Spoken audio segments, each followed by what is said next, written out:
Hey there, and welcome back to the Company Road podcast, where we explore what it takes to change a company and how entrepreneurs like you, the listeners, can create positive change in the work that you're doing. I'm Chris Hudson, your host, and today we're going to be diving deeper into the world of entrepreneurship and corporate innovation. So I'm really excited to introduce our next guest, Shane Burford, an entrepreneurial leader who's made some serious moves in his career out of establishing new growth businesses within existing organizations. And Shane's expertise lies in embedding innovation practices that enable companies to discover and incubate higher risk, longer term opportunities in one way or another. And Shane's got an impressive track record, spearheaded innovation initiatives at some of Australia's largest companies, including NAB, Sanab, Telstra, and Toyota. And currently, he's putting his skills to work as the head of design at Car Group, where he's building new businesses and ventures to take to market from the ground up. And Shane's got a background in product and design and has fueled his passion for establishing new ventures that not only better solve customer needs, but also deliver longer term commercial and strategic value to those businesses as well. And he's got a unique perspective on driving change within established organizations that makes him the perfect guest for this show. So today we're going to jump into exploring some of the challenges and opportunities of fostering innovation within corporate structures. And we'll learn from Shane's wealth of experience in turning entrepreneurial ideas into successful business ventures. So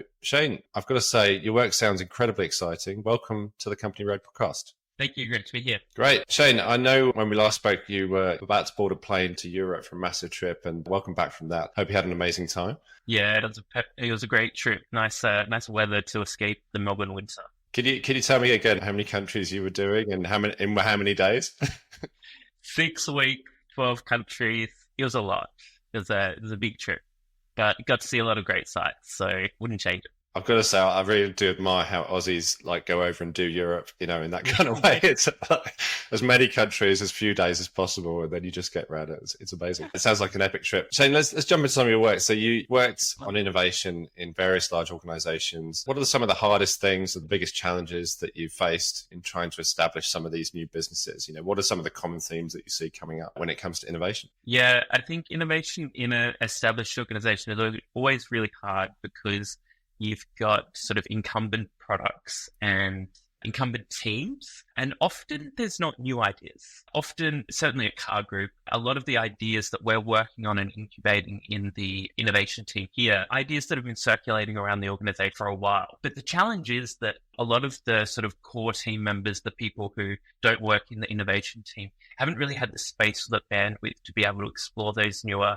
opportunity areas. And so that sort of meant that they've been shelved, which is a little bit sad. For us, it's about sort of almost resurrecting some of those projects and trying to approach them in a different way. At Car Group, we're really interested in our innovation space in taking a build, measure, learn approach, sort of like the lean startup approach, where we try and launch something as quickly as possible, potentially to one customer, which enables us to learn as fast as possible, which is very different to the rest of the company, because the rest of the company has existing sort of products that they're working on. So being able to, launch in a day is really not something that's possible for them. And so I guess some of the challenges are around just sort of that internal sort of working with the core teams. A lot of the ideas are existing, and being able to get permission and the space to be able to work on ideas that maybe might have been someone else's baby at some point, but being able to sort of take them on and nurture them. Yeah. I mean, it's interesting because what you point out, I think, seems obvious, but there's a lot of insight and a lot of rich data around in most organizations. And the fact that some of the ideas are being dusted off and almost repurposed or revisited, it's good to know that that data is there for people and that inspiration can be there for people to draw upon. But it's unexpected because often innovation is associated with the thing that has to be new and shiny, and people are expecting it to be this kind of big ta-da. It's good to know that people can just work with what they've got, in a sense. Yeah, but sometimes ideas are just not quite their time yet. So an example at Car Group is we 5 years ago or so, we did a payments product where we enabled buyers and sellers to pay one another through our platform. Amazing, because it enabled, each party to be verified so they trust each other more, and you don't have to pay large sums of money in increments to a seller that you don't really know. But it was before its time because the technology wasn't there. And so payments would take 2 days, they'd get lost in transit. And so we're sort of resurrecting that project in our innovation team at the moment with a slightly different spin because we've got new technology there. We've got the new payments platform in Australia that enables us to do transactions instantly. Being able to sort of resurrect that project, think about it slightly differently, and being able to communicate that internally is quite challenging when there's that rich history behind sort of initiatives that are important, but perhaps haven't been executed right in the past. Yeah, interesting one. I mean, that one is definitely, if you think about the days where people had to turn up to buy a new car or a used car, with envelope cash, basically. That's exactly that would have been a massive improvement to that whole but that's process. Still today. That's the ridiculous thing. Like, people still do that. Or they do something worse. They reach their transaction limits. So they pay $10,000 today, $10,000 the next day to like a complete stranger. What could possibly go wrong, eh? Yeah, exactly. I mean, they always talk about the car being the second most important or the second most major purchase that you make in your life after your home. And just weird to think that people are going around with these envelopes of cash. But in that case, I mean, for that story, how did you, obviously you knew that was a problem to be solved, but how did you go about bringing that problem to the focus of the business and getting it through as an initiative that you felt the team would need to solve for and fix in some way? Yeah, well, fortunately for us, it was an existing known pain point that the business had decided was important to solve, just not sure how. When I say the business, I mean our leadership team specifically. They saw that as sort of like a strategic unlock to being able to be more present in the customer journey. So that was good. But I guess with the broader team, we needed to sort of work with them from the start to firstly learn from their experience so that we didn't repeat the mistakes of the past. Money laundering was one risk area that certainly existed back in the previous incarnation, but also delays in the technology and the technology just breaking. Having our sort of call center sort of being inundated with calls was another. And so really trying to learn from the wisdom, I think that gave us credibility to be able to solve the problem. Working with the team just to design the solution, so co-design, so that it's not us telling them what the solution is, but rather it's us coming to a combined for a consensus together. And then using data, trying to launch as quickly as possible to get data to support or our hypotheses or disprove. With payments, we launched a landing page as the first thing. There's a fake door test to measure how many people were actually interested in a solution like this and measure willingness to pay as well. It's a free solution, but we wanted to understand willingness to pay. That data that we were able to get, sheer volume of people going through that landing page and being able and being interested enough to leave their email address was really a compelling story for us to get the broader business on board. Yeah, that's really good. I mean, I think, looking at what you've got and business casing from the point of view of understanding the problem and putting those facts in front of your leadership or your board can get the wheels moving. Sort of fast forwarding on that train of thought, do you think there's also the expectation at leadership level that you're having to prove what it could achieve if it was solved? So from an ROI point of view, are you getting a lot of those kind of conversations coming up as well? Absolutely. We have an investments team internally, which makes small early stage investments in organizations and also large investments. And so we've taken a lot of learnings from them in terms of how we communicate internally potential value. And so we use sort of like a startup type approach for communicating value. So starting with the total addressable market and then trying to figure out what we might be able to take and using those experiments as sort of like ways to collect data on what the potential serviceable, obtainable market is for us. So yeah, we absolutely had a lot of conversations really early on around the value. And it was kind of quite fun, actually, to be able to sort of ideate all the different value streams that could come from an idea, not just the direct one, which is, charging a $10 fee.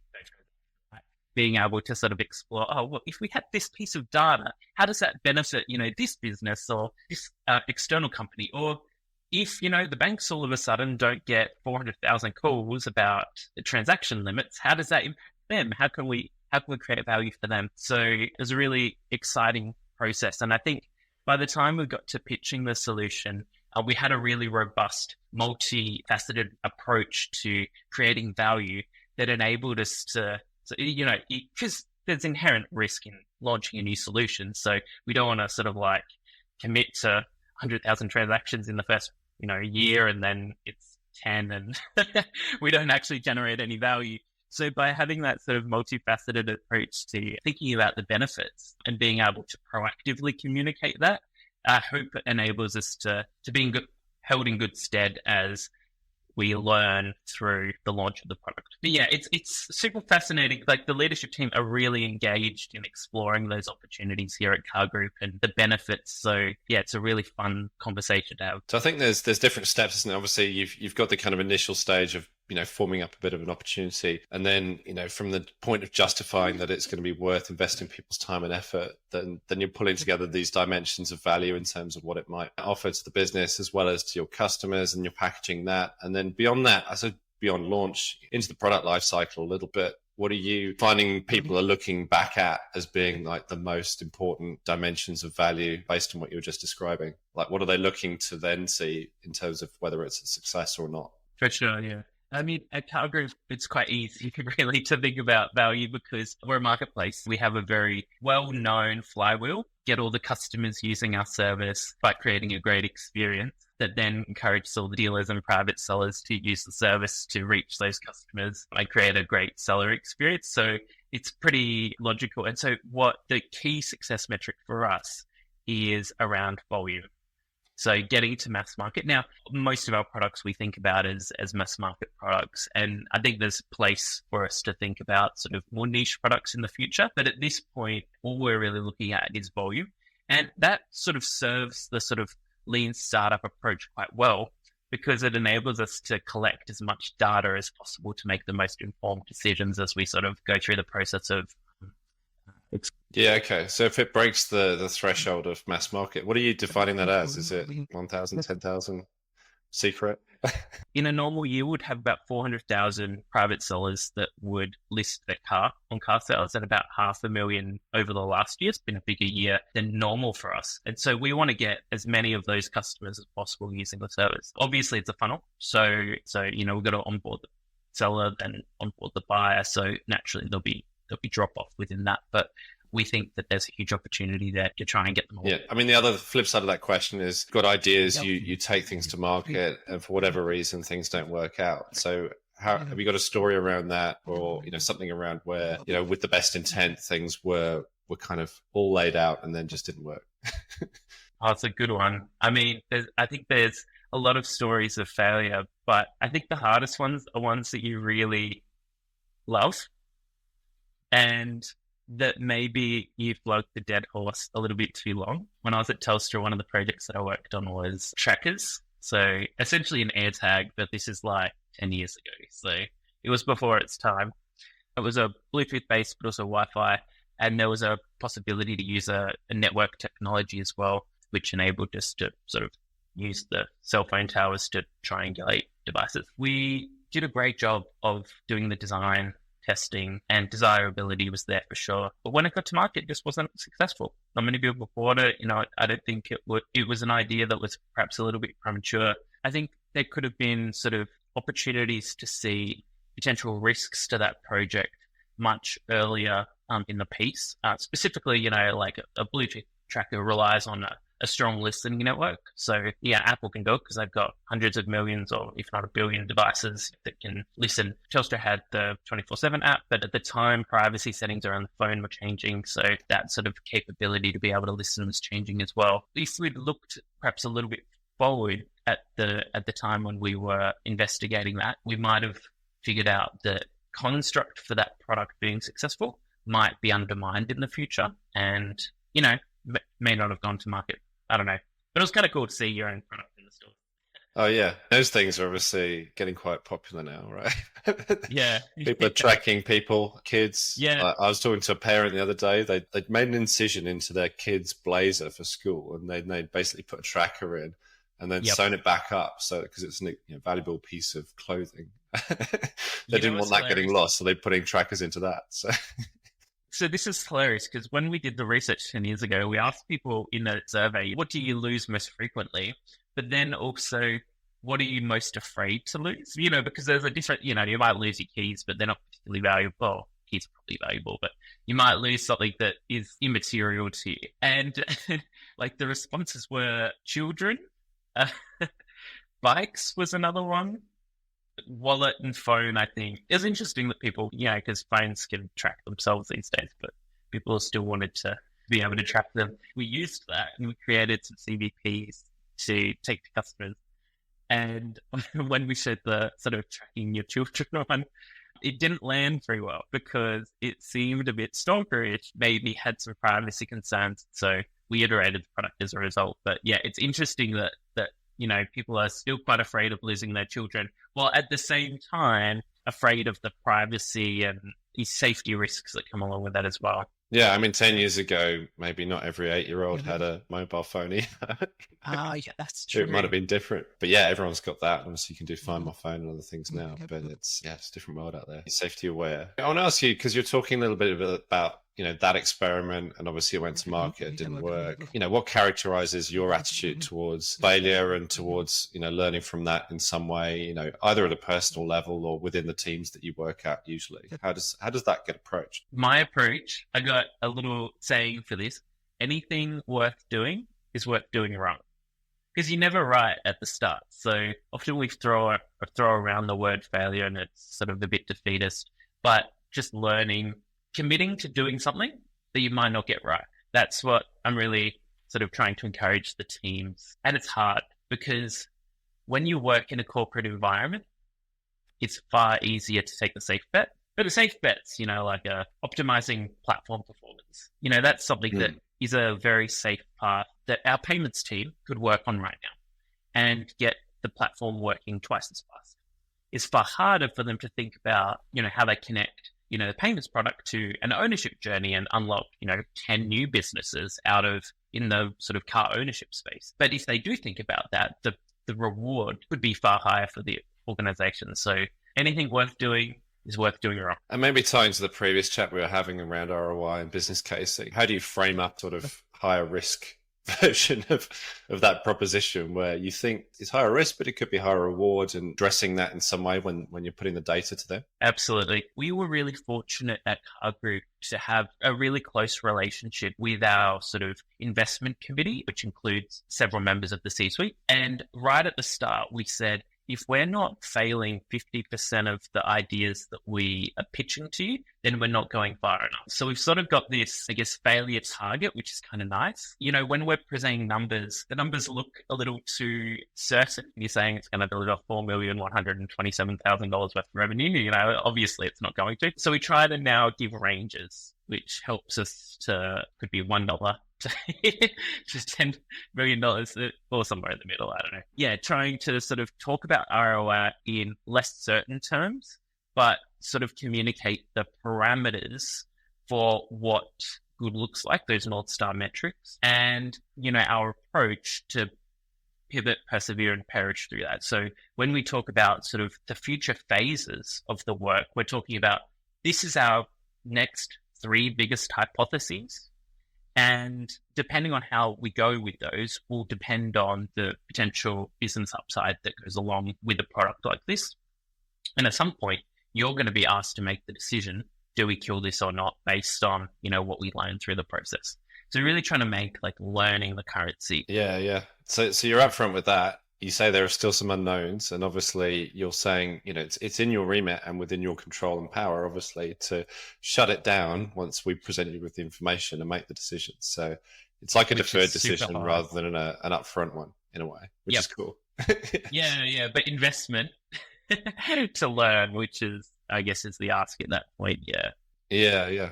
And is that always clean cut, as in there's an innovation budget and that's what we're going to spend? Or are you often having to go sort of cap in hand to different budget holders and ask for different pots of money to be released? The latter. Yeah. Everything is new money. Oh, sorry, not new money. That's the wrong term. I don't know what the right term is. Pre-allocated money. Yeah, it's not pre-allocated. As in pre-allocated to something else. Yeah, that's it. Yeah, exactly. Yeah. Yeah, we don't have a set budget that we can just draw down on, which is really quite nice. And we set that up intentionally because for our existing teams, like the payments team that I was talking about earlier, they have to go every year for budget or every 6 months to say, this is what we committed to in terms of our learning outcomes. This is what we delivered. and this is what the next phase looks like. Do you still support this initiative? Yeah. And from a road mapping point of view, do you find that shorter term initiatives and quick wins kind of get you confidence and then build out into bigger things? Or have you got longer, a mixture of those and longer term initiatives? I mean, how does it, what sort of formula there do you find is working well? We spent a lot of energy thinking about what we wanted the long term to be. And we set broad themes for our innovation initiatives. I think that was really valuable at the start because it enabled us to sort of have some focus without being too constrained. So they're things that you would expect, for an auto company, you would expect that we would be looking at streamlining the purchasing experience. You'd probably also expect that we'd be considering EVs, things like that. So there's 6 of them. And so that enabled us to sort of have, I guess, perspective of the ballparks that we wanted to play in. But then the initiatives that we look at within those, we often think really big around what we want 5 years from now to look like. But then what's the first step? And how can we learn today, ideally, or yesterday, so that we can sort of prove or disprove whether that's a good path, so with payments, like we wanted to have a completely integrated purchasing experience. That's the goal. So that no one has to leave our platform to purchase a car privately. Obviously, dealers do that all themselves now, so that's their domain. But for us, our focus is on the private experience. And the first step was landing page payment.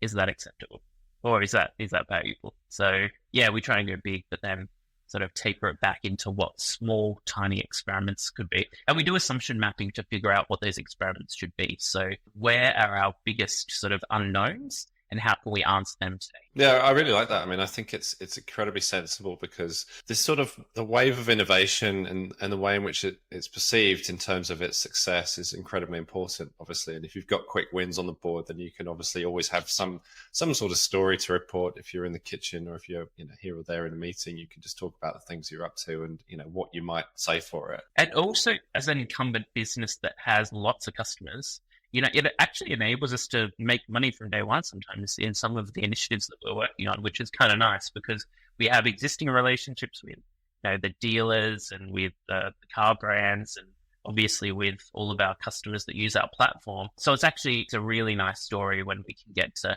sort of revenue positive on day one.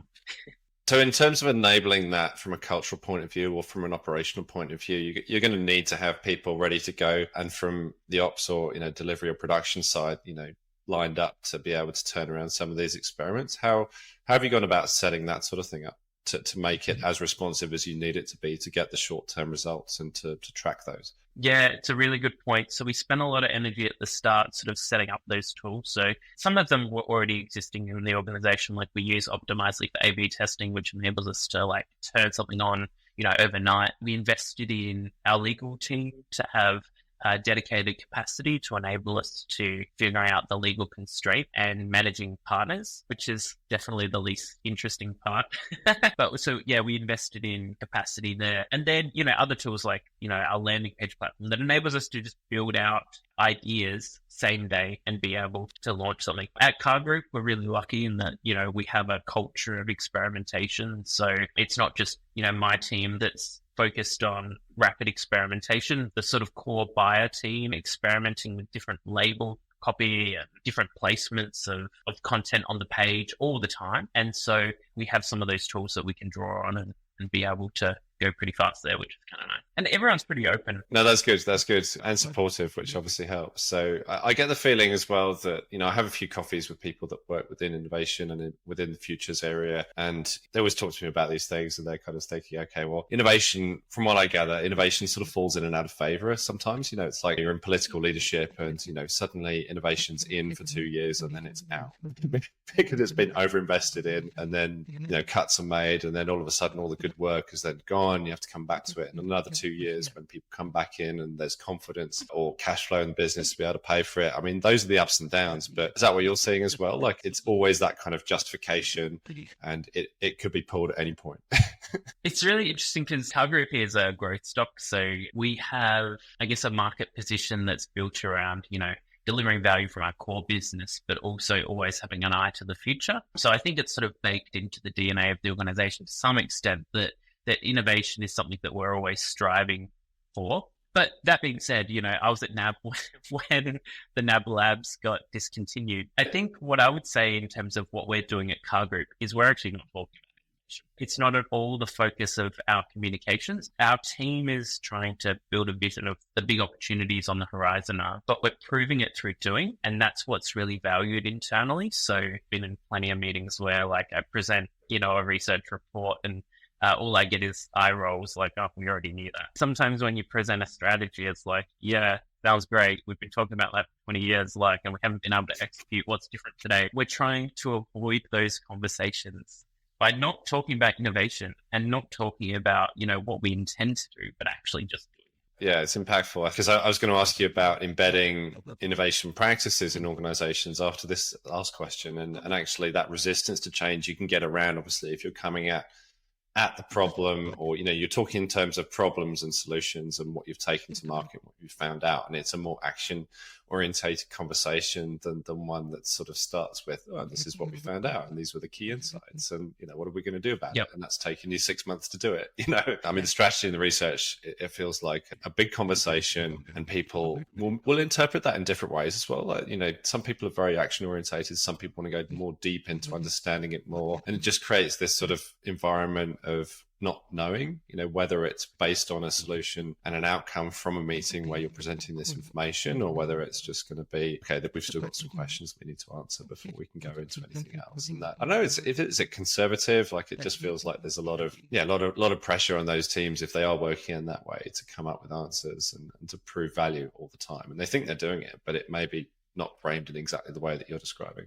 Understanding the language of the organization and speaking that language. And there's plenty of organizations that strategic thinking is the language of the organization. One of the organizations that I was at previously was really focused on delivering a vision that they would never actually deliver. But they were always focused on talking about what might be as opposed to what is today. And that was really valuable for them. So to be able to get an innovation initiative up there, it's about how it feeds into that sort of that broader vision that probably would never be, but is important to the organization. But a Car Group, super action orientated.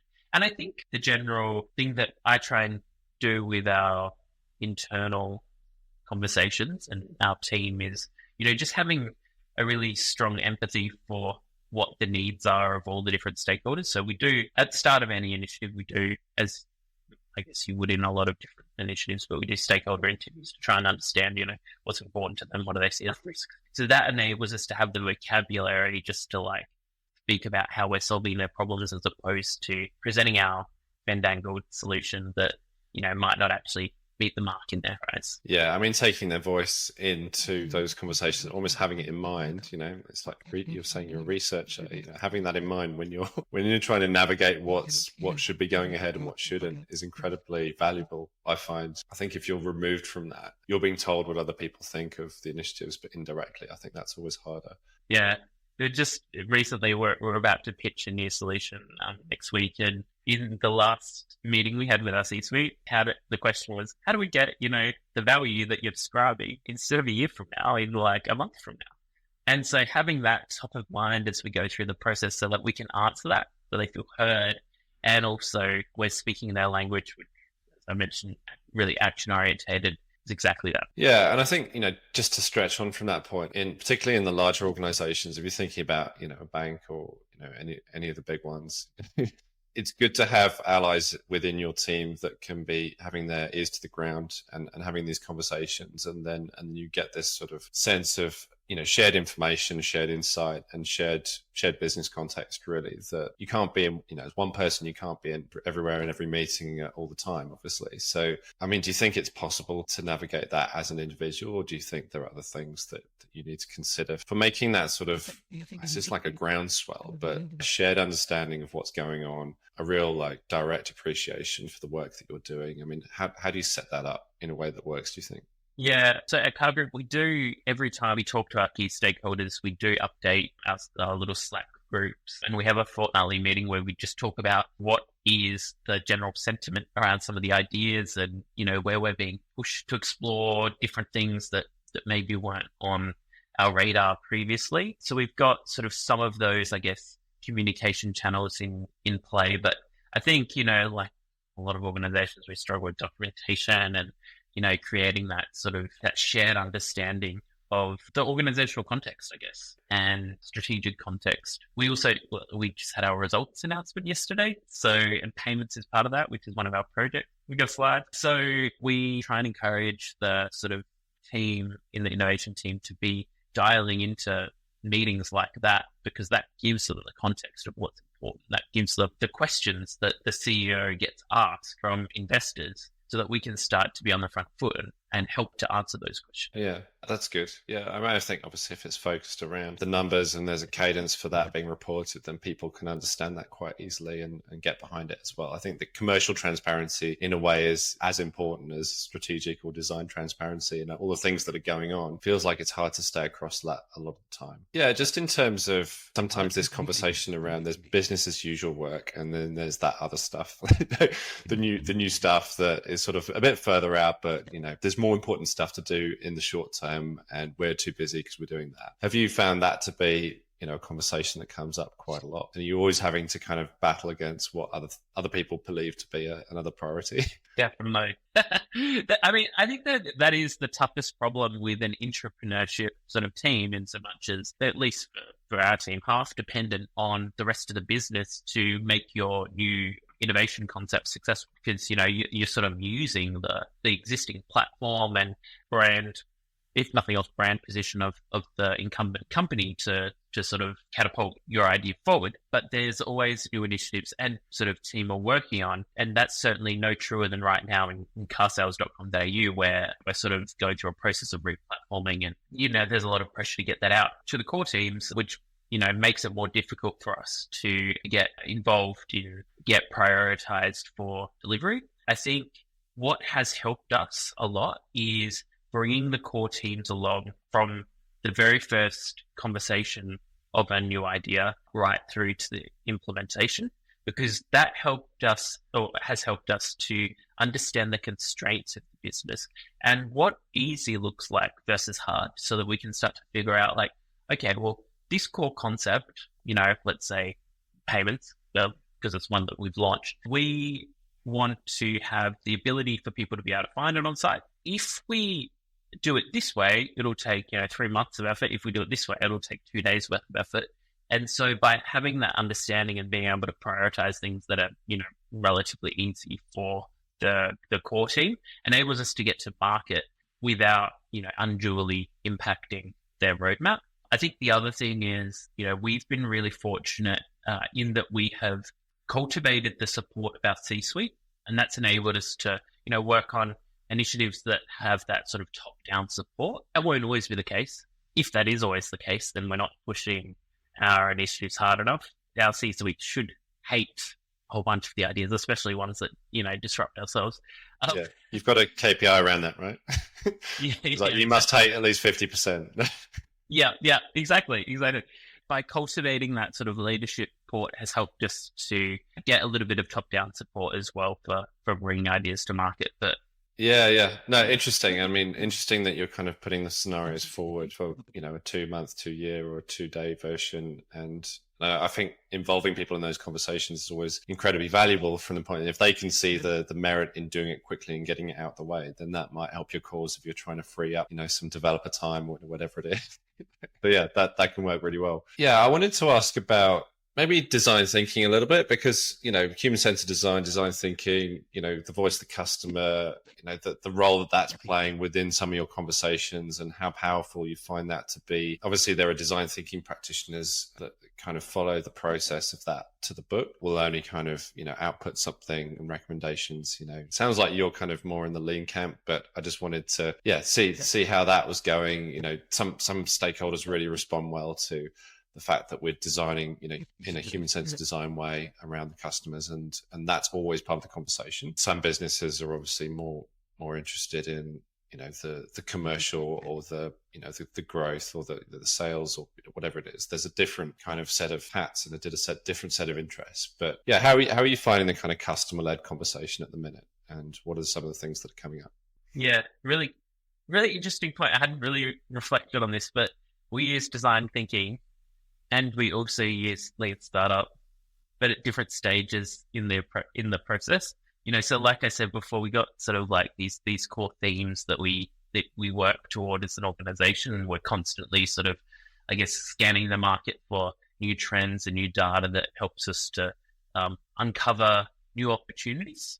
But once we've got an opportunity, we actually go through the design thinking process, doing, research on that sort of broad opportunity space that, in payments is how might we streamline the private selling purchasing experience.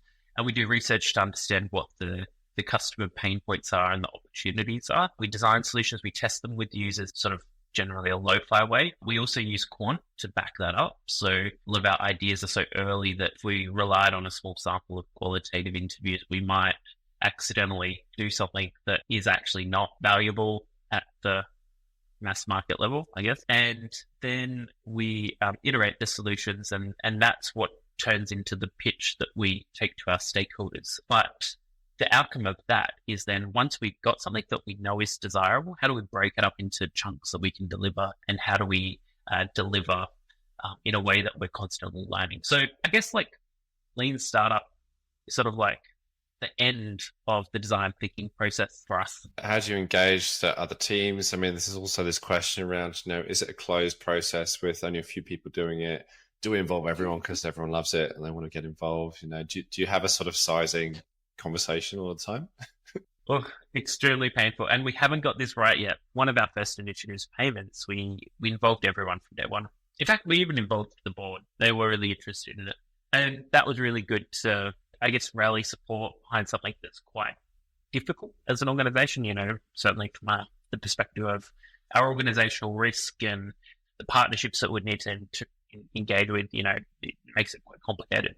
With other initiatives, we've decided to be a little bit more closed and sort of work in a sort of skunk works type operation, because we know that there might be some political sensitivities around those ideas. And if we exposed the rosebud, this is my analogy, a terrible analogy, we exposed the rosebud, on day one, it would get killed. So there's a need to sort of like, go through the design thinking process in sort of a little bit of a vacuum, so that we can nurture the idea enough to be able to present something that's more palatable.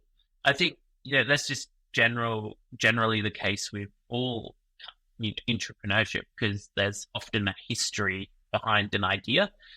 If you're working on an idea that someone, like one of our ideas that we're working on now, I won't say what it is, but it's something that we've done previously and spent a couple of years doing and failed very badly at.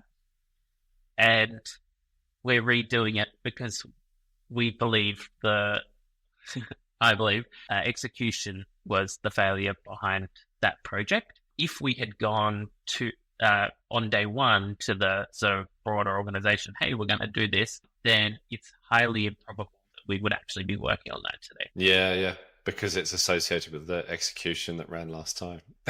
But also, people who worked on the last version, are still here, and they still wear those scars. Yeah, well, I mean, that's a tricky one. And then you're having to represent or reframe its value in some way and look past that without, I don't know. I mean, you can obviously, there's going to be a link made between this and the last thing, unless you can disguise it in such a way that it doesn't sound like the same thing at all. But obviously that was consideration. We talk about the learnings from the last time, and we talk about what's different in the market or our organization today that enables us to think differently, and then we present whatever the solution is that we're working on. So I would hope that anyone who sees our new solution would be able to see how their learning and maybe their pain has been addressed in some meaningful way. Well, I don't think you've got to be optimistic, or you have to be an optimist in this role anyway, I think. But you got this scaffolding. I always think of it as scaffolding. Like you can basically, you can talk about it at that executional level, which is sort of right at the top, or you can just strip it right back to what it is people will agree on in some capacities. So, was the strategy right? Was the insight, kind of the right area of focus?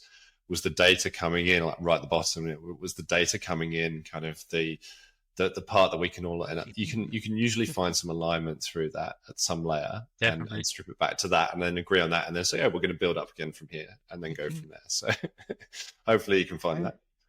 And also, I think there's power in saying we're also happy to kill it if, we don't get it right again. And these are our lead indicators to help us figure out whether we've got it right. We're just going along for the ride. Yeah. Have you always been okay with that? Like from a killing the idea point of view, have you always been okay with that? Or is it something that you've kind of grown to accept? Look, I don't know. Maybe it's more rhetoric at the moment. I still don't know if I'm okay with that. Yeah, fair enough. You know what's really powerful? Like user testing is so powerful, right? Because you think you got the most amazing idea, and then like the customer's like, "That's a waste of time." Is that sort of?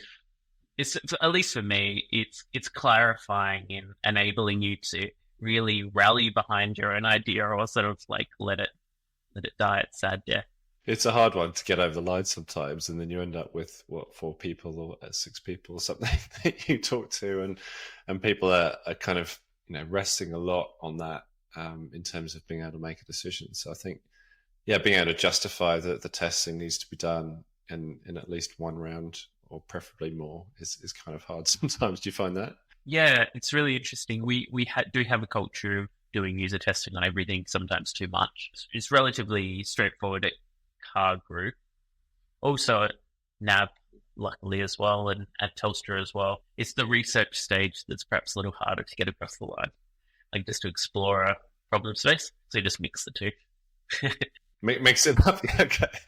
We do research at the start of like an interview, and then we'll go into some concepts so that we get some user testing outcomes as well. So in terms of who you align to make sure that you're working on interesting things and you're able to build your, now maybe in a previous part of your career, I'm not sure, but it's just in terms of navigating that organizational space and building your reputation. What have you found works well? Certainly for Car Group, and I guess for Telstra and NAB as well in their innovation spaces, being really clear about the customer problems that are important to solve is useful, and also having a solid understanding of the company strategy. That enables you to just logically attach yourself to initiatives that's going to be winning initiatives. At Car Group, our vision is to make buying and selling a great experience. And one of the strategic pillars is creating a streamlined purchasing experience.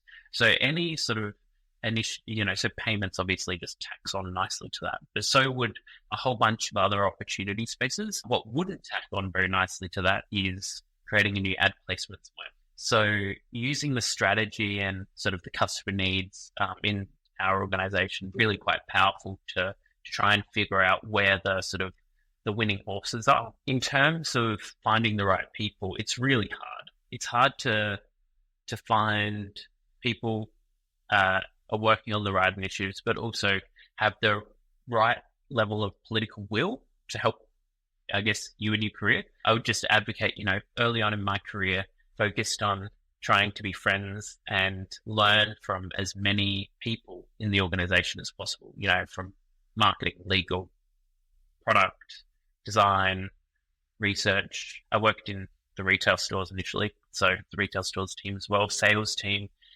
trying to understand, what's important to them and get a really broad understanding of the organization. A lot of the people that, I worked with weren't necessarily going to help me to get to the more interesting initiatives. By having good relationships with lots of them, it enabled me to sort of navigate, I guess, my way to what I eventually ended up in, which is the design practice at Telstra, which enabled me to sort of have the career that I have today. And also, I find a lot of people sometimes just stay this way. I'm a marketer, so I'm going to stay in marketing. I started as a product manager, then I took a secondment as a business analyst, and then I did research for a while, and then I ended up in design thinking. Having, I guess, that curiosity around other practices just enables you to have more effective conversations. conversations because, when you're talking to a product manager about changing something in their platform, you can have some empathy for, what their sort of priorities are and what they look for in their role versus someone in design thinking, maybe more customer focused. Develop or curating, strong relationships that are cross-disciplinary to help you to, eventually find the right people to get involved in interesting work is important. It does involve so many teams now in the work that you do. If you are in one of those teams and you're thinking, could I get more involved? And it's something that I'm really interested in, then the opportunity in a way is much greater now that, design thinking and some of the practices that exist around it allow for that cross-functional team environment to be brought together. And that just means that, if you do love it, then you could be the future design leader, the future innovation leader, right? Absolutely. Yeah. And certainly at Car Group, we're very committed to nurturing people who are early in their career, but also career switchers. We support the Digital Jobs program in Victoria, which enables us to bring on people who are looking to change careers from something to, digital. And so there's heaps of opportunity out there. And yeah, Car Group is one of those places that loves to support that. Love it. Nice plug. So look, final question, looking ahead, if you're thinking about trends and technologies and, things that would have the biggest impact on, I guess, entrepreneurs' careers out there in the coming years, anything spring to mind there? Well, the other day I was brainstorming with ChatGPT and I was surprised at how effective it was. Yeah, because previously you just ask a question, right? And it gives you an answer. But now you can sort of have a conversation like, oh no, I don't think that's right. What else can we do? And, it starts to sort of become quite a useful tool for expanding your thinking. So ultimately that replaces me right at some point.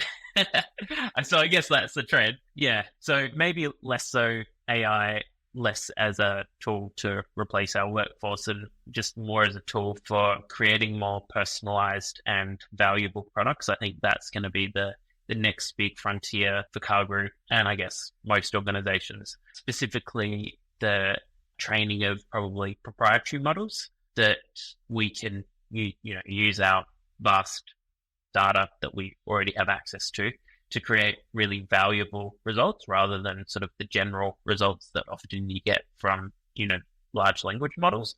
So yeah, we've got heaps of initiatives right now in Train that are exploring how to use AI for our business purposes. But yeah, that's the big one. Getting across the basics of that for me has been really valuable just to sort of understand how it works and then be able to sort of spot opportunities maybe other people haven't thought of yet just because, it's still such an emergent space. Yeah. HBR has a great book actually, which is just AI for managers or something like that. And is really great just to was great for me to enable me to get speed on how that could really shape the future of our business. Yeah, awesome. No, that's really cool. And yeah, any other places that you get inspiration from more generally than that? Not necessarily AI, but any other kind of go-to resources or anything that you think would be useful for the listeners? At Car Group, we do a lot of longitudinal research studies, how the buyer journey is changing over time and stuff like that. That's really fascinating in our industry context. So yeah, I guess similar types of tools or resources like that can be really valuable to explore new opportunities. And we're looking at payments, just looking at what McKinsey and, Deloitte and all the big consulting firms are talking about when they think of those topics and the trends coming up has been really valuable to help us shape and future-proof our ideas moving forward. And also, uncover new ones, which is kind of cool. So yeah, that's probably my go-to. That's probably quite industry focused. Yeah, cool. All right. And yeah, just finally, how are you feeling about the future? Are you feeling positive? What are you thinking about it? Yeah, extremely positive. We're in a really difficult economic time right at the moment. And I find at least, in economic downturn, R&D or the research side is the first thing to get cut. So I think a lot of organizations are pessimistic. But, taking a historical lens on that, the organizations that invest through economic downturn are the ones that come out strong. A lot of organizations, looking at that and trying to, reduce their overall expense on R&D. Car Group is one that's sort of investing in the future through the economic downturn. And I guess at a company level, that's quite heartwarming. But also, I think people who invest in their career now are going to hold themselves in good stead for the future, because two or 3 years from now, with all the shedding that's happening, there will be just a deficit of strategic thinking. So those that do it now will be holding good stead. So very optimistic and super optimistic about Car Group. Good. That's great for us all to hear, I think. There's definitely some doubts out there. And I mean, you've obviously, I really appreciate the chat today. I want to say thank you to you for coming along and for being so open and candid about, the things that you've experienced in car sales and, Car Group, obviously. Yeah, I just feel like from somebody who's obviously worked through that change to create, valuable outputs, within each of the organizations that you've worked in, it's okay to have some of that change without it feeling kind of uncertain and a little bit worrying. So I think, you've brought a positivity and an optimism to the conversation around innovation and what can be done and what people can get involved in as well. So really appreciate your time today. Thanks so much, Shane. Thanks for having me. It's been great. Thank you.